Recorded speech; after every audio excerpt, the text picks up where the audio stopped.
E muito bom dia para você. Está começando agora o Em Pauta, o seu programa de entrevistas aqui na UERN-TV. Sou Danilo Queiroz, o seu apresentador, e mais uma vez seja bem-vindo ao nosso programa. Para você que está nos acompanhando pelo youtube.com/UERN-TV, você pode interagir conosco aqui no chat ou nos comentários deste vídeo. E caso você esteja assistindo pelo 23.1 da TCM, basta entrar em contato conosco no nosso Instagram, o @UERN-TV. Como já de praxe, vamos agora introduzir a nossa convidada, porque é um assunto sério que vamos colocar em pauta, no Em Pauta. Olha, o debate de hoje é sobre assédio. Sim, é uma situação muito complicada, que exige muita explicação e também uma objetividade acerca, desse objeto. Para isso, estamos recebendo hoje aqui no nosso programa a professora e doutora Suame Soares, que faz parte do corpo docente do curso de Serviço Social da Faculdade de Filosofia e Ciências Sociais da UERN, a FAFIC. Além de também ser integrante do grupo de estudos e pesquisa de relações sociais de gênero e feminismo e, além disso, também coordenadora do Núcleo de Estudos sobre a Mulher, Simone de Beauvoir, UNEM, professora. Que currículo! Seja muito bem-vindo ao nosso programa. Eu que agradeço estar aqui nesse espaço. A gente tem ocupado o espaço da graduação e da pós-graduação e também da extensão no curso de Serviço Social. Então, assim, é muito importante a gente estar nesses espaços para estar discutindo essas questões que são importantes, especialmente o assédio. A gente do NEM tem trabalhado bastante com essa temática. É um trabalho muito importante e, infelizmente, em torno de um tópico certamente triste. Professora, explica para a gente, e também para o pessoal de casa, o conceito do que é assédio. O que seria o assédio em si? Eu acho que algumas pessoas têm dúvidas sobre essa situação. Então, essa questão é uma questão muito complexa, porque envolve a temática da violência. Então, a violência é o uso da força, seja ela física ou a força patrimonial, ou a força até financeira de uma pessoa sobre a outra. Então, pressupõe desigualdade, pressupõe que as pessoas elas estão em posições hierarquizadas. O assédio é um tipo de violência, mas o assédio ele não acontece de forma esporádica, ele tem uma sistematização. Então, o assédio ele é uma conduta sistemática dentro de uma relação hierárquica de poder. Então, quando ele acontece dentro da universidade, geralmente ele está ligado à relação professor-aluno, à relação professor-técnico, à relação técnico-aluno. Isso não quer dizer que não exista assédio entre as alunas, entre as estudantes, mas, em geral, quando a gente está falando em assédio, é uma conduta que ela é sistemática. Então, a gente vai ter assédio moral, assédio sexual, assédio patrimonial, então, em várias esferas da sociedade. É um debate difícil, porque muitas vezes as pessoas acabam achando que tudo está na conta do assédio, e nem tudo é assédio. Tem coisas que são violência, tem coisas que são uma relação mais difícil que você tem com uma pessoa, com um professor. Nem tudo é assédio, porque o assédio é uma conduta sistemática e que depende de você ter uma relação de poder em relação a outra pessoa. Muitos defendem essa situação do assédio em outros panoramas, muitas vezes uma questão dentro do trabalho, até mesmo dentro de outras organizações, mas por vezes tem meio que como se fosse a universidade uma espécie de espaço sacro onde isso não acontece, porque todo mundo ali está em uma condição cognitiva que não vai cometer isso, o que não é verdade. Professora, dentro da universidade e dos ambientes acadêmicos, como é que se dá esse tipo de interação que é considerado como assédio? Então, recentemente aqui na UERN a gente participou, o Núcleo de Estudos sobre a Mulher, a gente participou de uma comissão chamada UERN Mulheres, que tem ouvidoria, a gente do núcleo, o pessoal da PRAE e a reitoria. Então, nessa comissão a gente fez um levantamento com a comunidade, via formulário do Google, e a gente perguntou se as pessoas elas já tinham passado por relações de assédio. E as pessoas elas responderam, 72% dos entrevistados responderam que sim. E 21% falou que de professores. Então, é um número bem alto. É um levantamento, precisamos ter mais pesquisas em torno disso no âmbito da universidade, porque parece que quando isso acontece na universidade, as pessoas não levam muito em consideração. A ideia que as pessoas têm é que a universidade é um lugar muito maravilhoso e que só acontecem coisas boas porque é um espaço de socialização e de produção de conhecimento e que por isso a gente não vai ter relações de violência, de abuso, de assédio dentro da universidade. Isso não é verdade. A universidade brasileira ela foi construída de uma forma extremamente hierarquizada.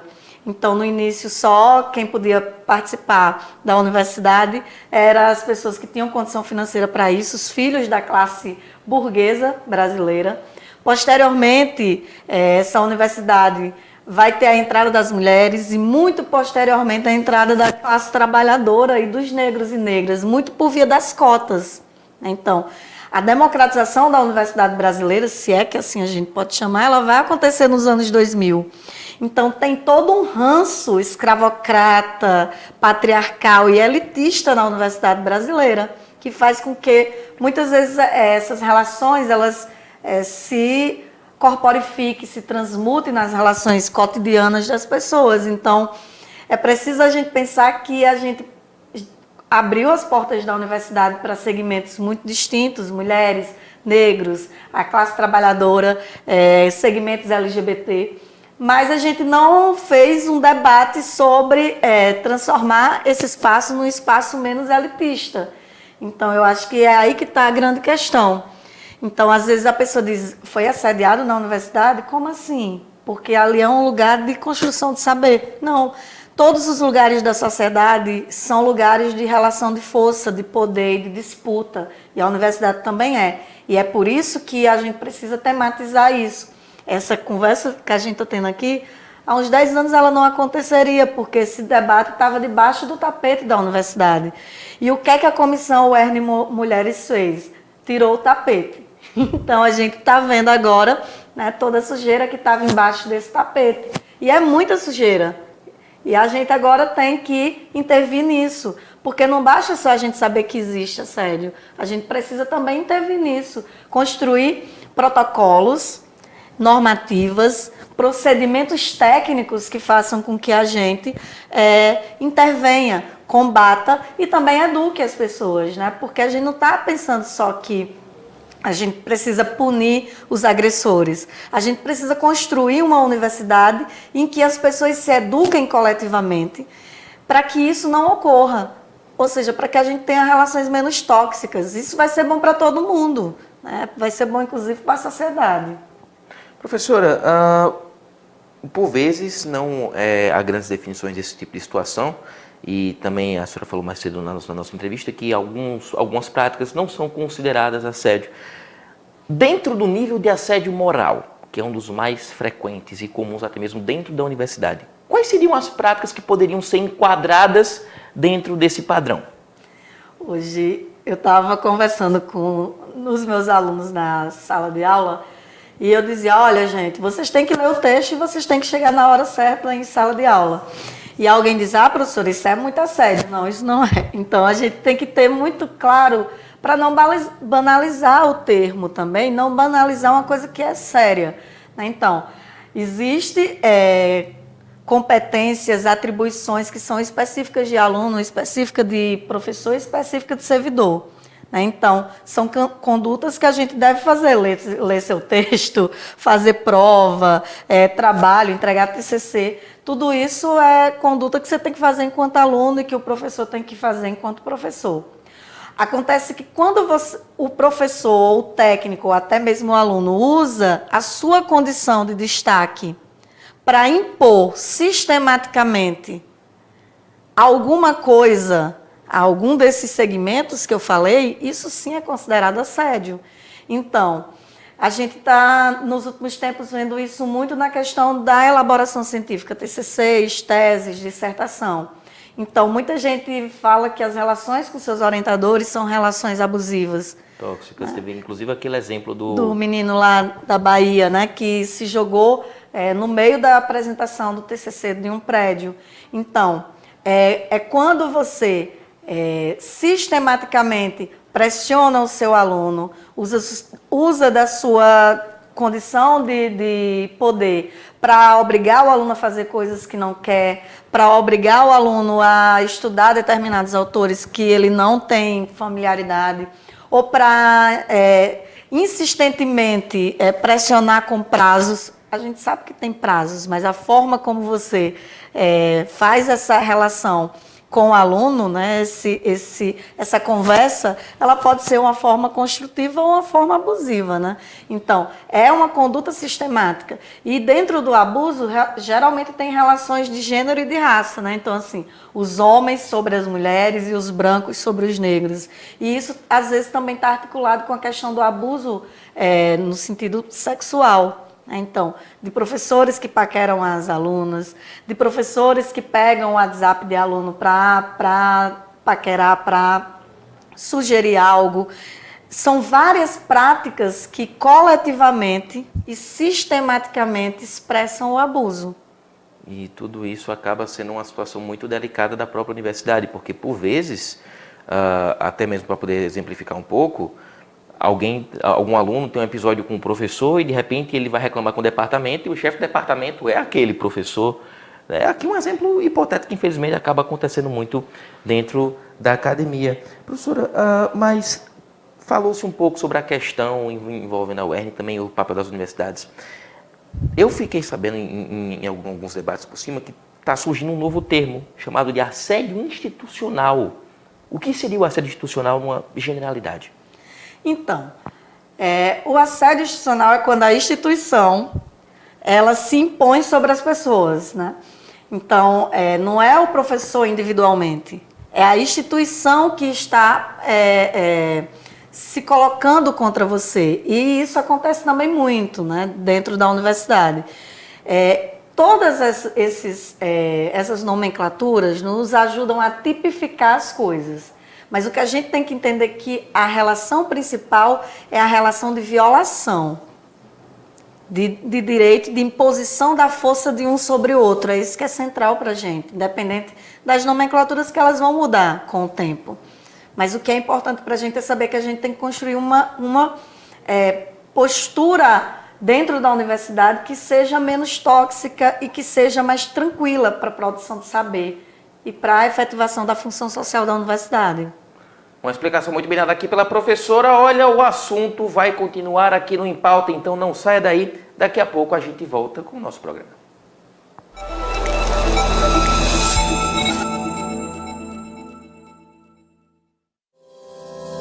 Educação, ciência, saúde, sociedade e muito mais informação para você. Os assuntos mais comentados da semana você acompanha no UERN TV Notícias. Toda quarta-feira, às 11h30 da manhã, no canal 23.1 e também no YouTube da UERN TV. Tem músicas que eu escuto e eu me arrepio, eu me emociono, traz um sentimento diferente. Buscando boa música? Bora lá! É só entrar no embalo desse Brasil de muitos ritmos, de várias vozes, de todos os cantos e recantos do nosso país. Você vai ficar com o ombrinho balançando, com a cabecinha balançando e curtindo o som. Faixa Musical, todo domingo, a partir de 9 da manhã, no Futura. Que tal desvendar pequenos e grandes mistérios comigo? Eu estou pronta para investigar todas as curiosidades e os principais assuntos da biologia. É isso aí, a gente vai se encontrar para falar sobre ciências humanas, plantas, animais, de tudo um pouquinho. E esses assuntos vão dar o que pensar, hein? Partiu? Biologando, toda quarta, 7h30 da noite, no Futura. Toda quinta-feira, às 11h30 da manhã, você confere o programa Saúde em Foco. Informações sobre diversas áreas da saúde, com profissionais especializados para tirar todas as suas dúvidas. Toda quinta-feira, às 11h30 da manhã, no canal 23.1 e também no YouTube da UERN TV.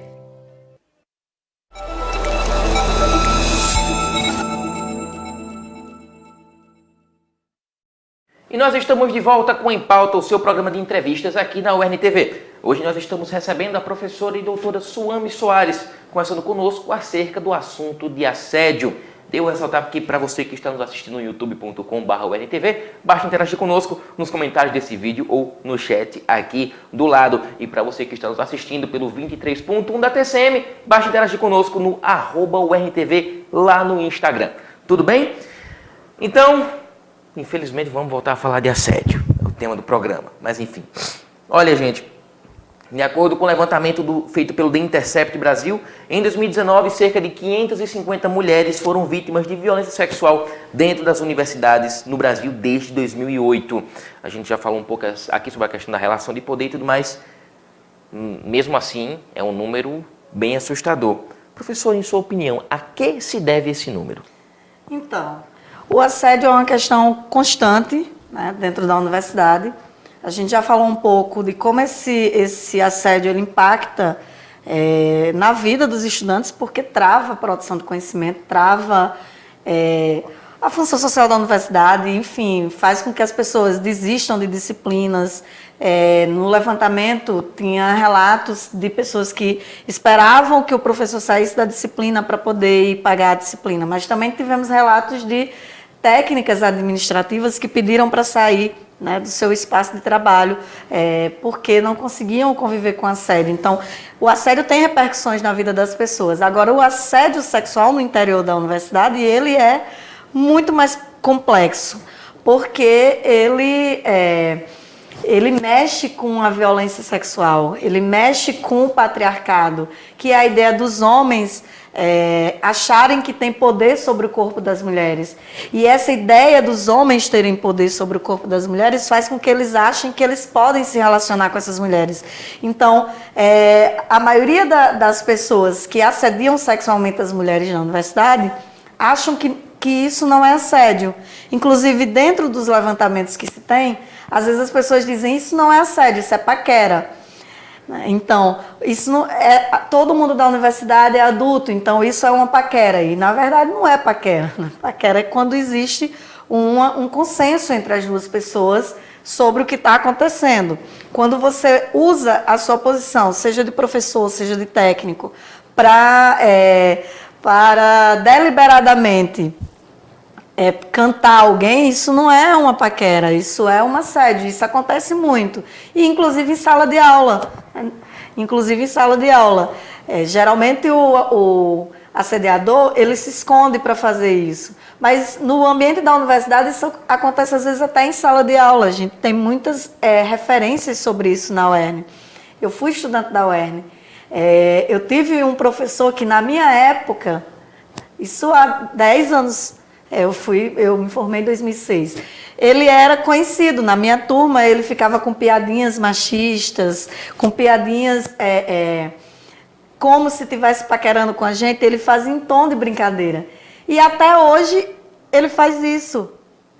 Então, 10 anos após, mais de 10 anos após, ele está lá, ele continua fazendo isso. E há também por parte da universidade um fechar de olhos, isso está embaixo do tapete, né? Está debaixo do tapete. Isso o que aparece, mas tem coisas muito mais complexas, inclusive de estupros dentro de universidades. A universidade brasileira ela é muito perigosa para as mulheres. Essa semana mesmo a gente teve um estupro de uma menina dentro da UNB. Então, assim, é constante a gente vê esses processos, e isso tem a ver com a condição de que a mulher está na nossa sociedade, em que os homens acham que detêm poder sobre o corpo da gente.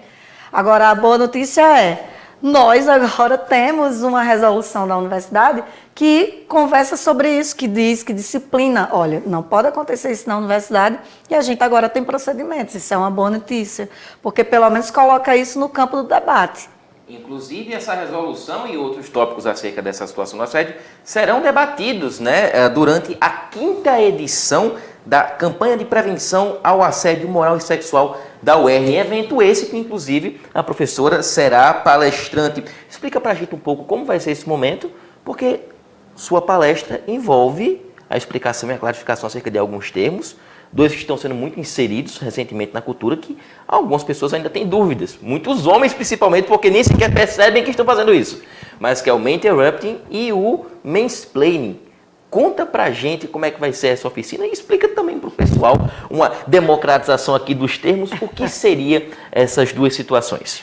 Então, primeiro dizer que a Comissão UERN Mulheres e dizer que essa resolução são muito importantes. A gente, em alguns dias, vai ter uma reunião com a reitoria para ver como que a gente concretiza tudo que a gente colocou na resolução. E isso é muito importante para trazer esse debate, mas isso não é o fim, isso é um pontapé inicial. É agora que a política de prevenção ao assédio e à violência vai começar a ser materializada. Em relação à oficina, esses termos em inglês, né, que dificulta a gente de socializar as coisas, eles só querem dizer duas coisas: homens interrompendo mulheres e homens explicando coisas para mulheres. É isso. Então, meu Deus, por que isso é uma violência? Porque, historicamente, as mulheres foram interditadas de espaços de construção do conhecimento. As mulheres chegaram na educação brasileira no início do século XX, a partir de 1920, que elas entram no espaço da educação, podendo frequentar a escola, podendo ler. E entram na universidade só no meados do século XX. Então, durante muito tempo nós fomos interditadas. E ainda somos, porque nós ocupamos os espaços em que são mais subalternos, em cursos que geralmente não são os cursos mais elitizados da universidade. E isso impacta de várias formas na produção do nosso saber. Embora as mulheres elas sejam as que ocupam a maior parte da universidade e que também são as que mais escrevem, a gente tem muita dificuldade de divulgar as nossas pesquisas. Dizendo tudo isso, é importante dizer que quando as mulheres se colocam em lugares de destaque, muitas vezes os homens eles não deixam a gente aparecer. Então, a interrupção da fala das mulheres acontece constantemente. Então, isso é um processo histórico de assédio que as mulheres sofrem, de violação do seu direito de falar. Então, assim, eu não conto quantas milhares de vezes eu já fui interrompida nos espaços que eu estava. Quantas vezes eu não fui interrompida falando da minha pesquisa, interrompida. Isso vai de mesa de bar, a conversas informais, a conversas em relacionamentos até a universidade. Então, e quantas vezes homens vieram explicar para mim coisas que eu já sei, inclusive sobre como é ter um útero. Uau! Então, como é ter um útero? Isso é um absurdo, né? Mas isso acontece, então. Semana passada eu estava falando sobre direitos sexuais e reprodutivos e um homem veio me explicar como é que as mulheres engravidam. Então, assim, e como é que eu deveria ter feito a minha pesquisa. Então, veja, isso é constante na vida das mulheres e a gente precisa construir um movimento em que os homens eles entendam, né, que a fala das mulheres precisa ser ouvida. Não é dar voz às mulheres, porque eu sempre tive voz e todas nós temos voz. É ecoar a voz das mulheres. Então, se um homem quer ser parceiro das mulheres nessas discussões, como é que ele faz? Escuta o que as mulheres têm para dizer. Se eu tenho um Instagram e quero falar sobre violência, nada melhor do que eu, que sou homem, compartilhar o que as mulheres estão falando sobre isso. Eu não preciso falar, porque com certeza as mulheres sabem muito mais o que é a violência, o que é assédio, o que é ter útero do que eu, que sou um homem. Então, a partir de pequenas atitudes cotidianas, a gente começar a se educar coletivamente para construir uma sociedade em que as mulheres possam ser ouvidas e que possam falar sem ter constantemente que ser interrompidas. Eu lembro que na campanha eleitoral anterior, teve uma entrevista que a Dilma foi interrompida absolutamente 18 vezes. E nas entrevistas com homens isso não acontece. Então, é um processo de construção coletiva, de como a gente constrói diálogos com equidade de gênero, com igualdade de gênero. Inclusive, pessoal, só uma breve correção temporal. O evento, na verdade, ele já aconteceu, né? Então, Mas mesmo assim, apesar de ter se dedicado esse trecho de tempo para poder se discutir sobre a campanha de prevenção, vale ressaltar que o combate, as medidas de combate contra assédio precisam ser desenvolvidas todo ano, não apenas se limitar a um pequeno espaço de tempo em um determinado mês. Deixar isso aqui muito bem pontuado. Agora um comentário que eu preciso fazer, professora. Uma vez num grupo de amigas, a gente conversando sobre o abrasileiramento desse termo, elas defenderam que a gente podia chamar o mansplaining de macho palestrinho. Eu adorei o termo. Exato. Mas olha, ainda continuando aqui com o nosso assunto, professora, em uma situação em que um aluno, ou um técnico ou um docente se encontra em um paradigma de assédio, o que ele deve fazer na universidade? Quem se deve recorrer? Com quem se deve conversar sobre essa situação? Então, duas coisas que você falou são muito importantes. A primeira é o macho palestrinho. E a segunda é que a gente precisa pensar muito bem como realizar os procedimentos em relação ao assédio. Porque nós estamos num ambiente que existe muitas hierarquias. Às vezes o aluno é assediado e ele chega para o colegiado para falar e o professor é o chefe do departamento, é o diretor da faculdade. Então, é importante que a gente pense sobre isso. Então, a partir da política de prevenção, a gente determinou que a discussão do assédio ela não é uma discussão esporádica, como você bem colocou, deve ser uma discussão que os departamentos, que as instâncias da universidade devem fazer cotidianamente, tanto dentro dos seus departamentos quanto fora deles. E para onde é que eu recorro quando eu sofro violência ou quando eu sofro um assédio dentro da universidade? A gente primeiro tem que falar no nosso departamento, né? Mas se a gente não consegue resolver isso lá, se a gente acha que é muito difícil, a gente vai à ouvidoria ou vai à PRAE, que é os assuntos estudantis, porque nesses espaços a gente tem um espaço de acolhimento, né, com assistente social, com psicóloga, com pedagoga, que tem a possibilidade de acolher essa demanda. Então, a ouvidoria é o lugar em que a gente tem que acessar.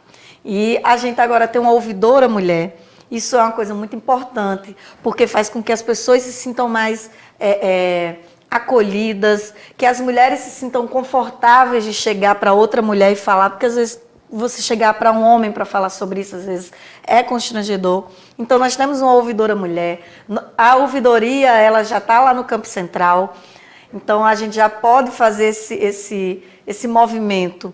Então, é a ouvidoria e a PRAE, os dois caminhos para a gente. E aí, é nesses espaços que a gente tem que abrir processo administrativo, né? Nesses espaços que a gente tem que dar andamento à denúncia. É importante que a gente denuncie. Denunciar é o primeiro passo.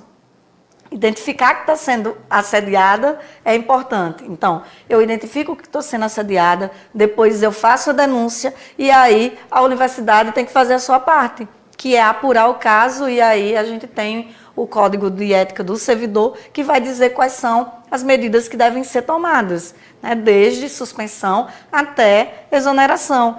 E é isso mesmo, se o professor, se a professora, se o técnico, ele se sente confortável para assediar, ele também tem que se sentir confortável para se submeter às sanções da universidade. E, às vezes, as pessoas ficam assim, porque aquela aluna destruiu a carreira do professor. Não, quem está destruindo a carreira dele é ele. Não colocando limite na sua atuação enquanto professor. Então, ser professor é uma coisa muito importante. O servidor público, ele não está ali à toa. Ele está ali para servir a sociedade.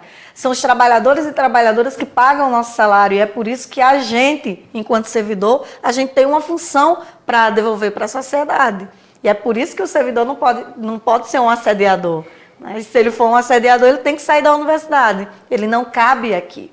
E é isso que a gente tem que transformar isso numa prática. Então, quem está destruindo a carreira dele é ele, não é a pessoa que está sendo assediada. Então, com isso a gente poderia, inclusive, por exemplo, diminuir a incidência de assédio e talvez prevenir coisas extremas, né, como automutilação, como até tentativas de suicídio, como processos de sofrimento emocional. Tudo isso a gente poderia diminuir. Com toda certeza. Pessoal, o recado foi dado aqui no nosso programa, todos os tipos de aparelhos que precisam ser procurados em situações como essa. Professor, mais uma vez, muito obrigado pela sua presença. A gente até extrapolou um pouquinho do tempo hoje, mas é um assunto muito importante. Eu vou ficando por aqui, até a próxima edição do Em Pauta. E é claro, ainda que isso seja um assédio, é uma opressão sistêmica, porque ainda é segunda-feira, 25 de julho, faltam 5 dias úteis para o fim de semana. Força para todos nós, a gente se vê semana que vem.